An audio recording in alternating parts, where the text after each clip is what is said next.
Hi Bishop, thanks once again for buying one of my products or one of my effects. Um, really appreciate it. This one is based on, I think you've probably read the blurb in the eBay description, but basically you get an old Victorian box and inside is a music box, which is I think really cool looking. Again, I don't know the history behind these, I just know that they are really old and I think it just adds to the effect.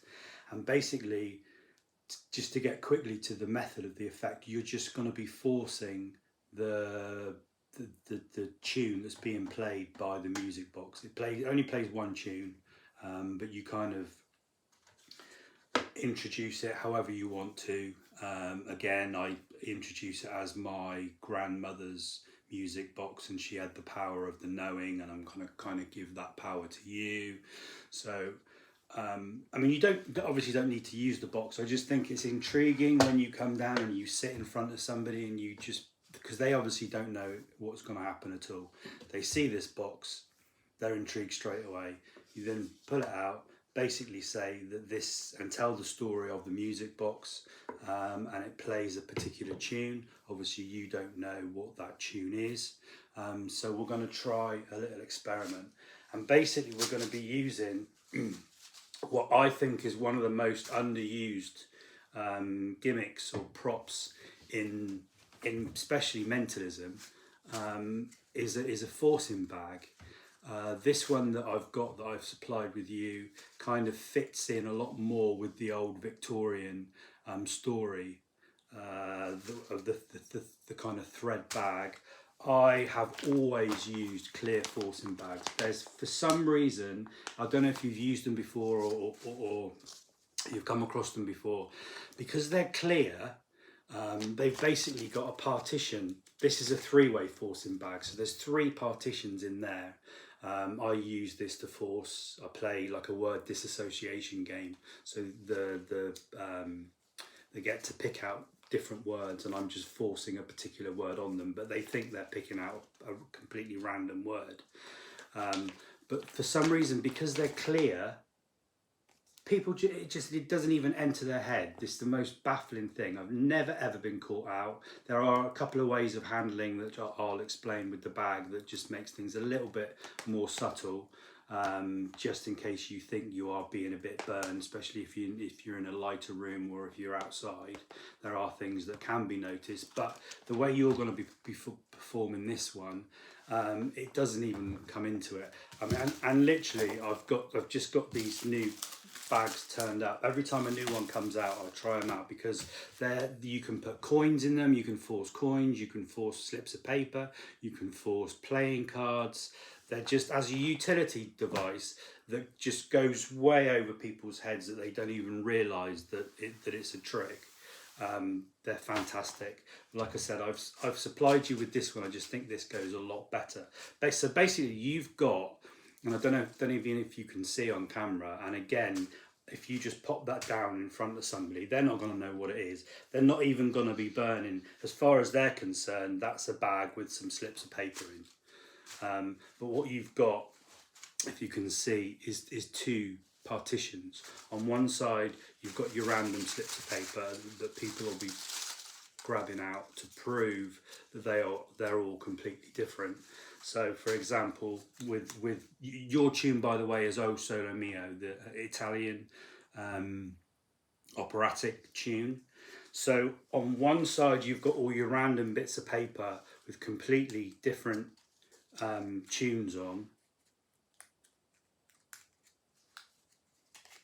I've got that the wrong way around actually, so you just want to make sure that when you do, you know which side is which. So you've got your random pieces of paper on one side, which you basically, if you can see, when you open up the bag, you kind of would do it how you would do it anyway. You hold the bag open, and what you'll kind of do is you're concealing the fact that there's another side to the bag.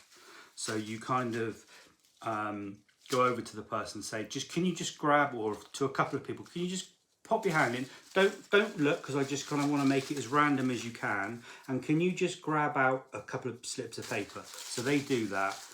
And because they're not looking, you kind of want them, you've got an excuse to make them look away, because you say, you know, we want to do this as random as we can you just you know, don't look, but can you grab out a few bits of paper? So they kind of grab out a few bits of paper. You then prove to them, have a look, that one's got Mozart Requiem for a Dream, we've got Beethoven's Fifth Symphony, we've got Chopin Nocturne, we have Pachelbel Canon in D major. So they're all completely random tunes. So you kind of explain that there's, you know, 70 or 80 slips of paper. They're all completely different. Obviously make sure that they put them back in that side. So then you kind of explain what you're going to do. You go to whichever participant you want to be using and say, okay, so now we're going to kind of get you into that realm of the knowing, and we're gonna, and however you want to do that, then the next person picks from the other side. So then you kind of want to walk around. So as you're walking around to do it, and then you're showing them, you say, right, okay, now pop your hand in, don't look again, we want to make it as random as you can, really have a good feel around, make sure you know that it's completely random and you feel 100% right that the slip of paper that you're picking out you feel comfortable with. And then as they pick it out, you say, okay, you make sure you've got one piece of paper in your hand, you've got one piece of paper, which they have.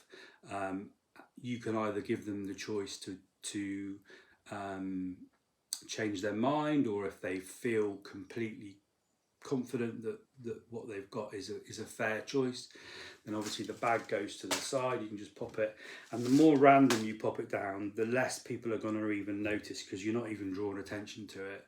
And then you go, okay, before you reveal that, you play the tune,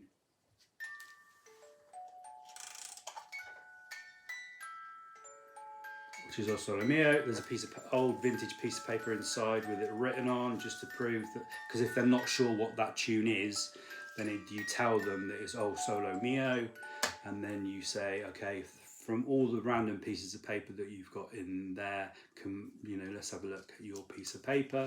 They open it up and they've picked O Sole Mio. And that's basically it. It's very simple, it's very fooling. It's so convincing.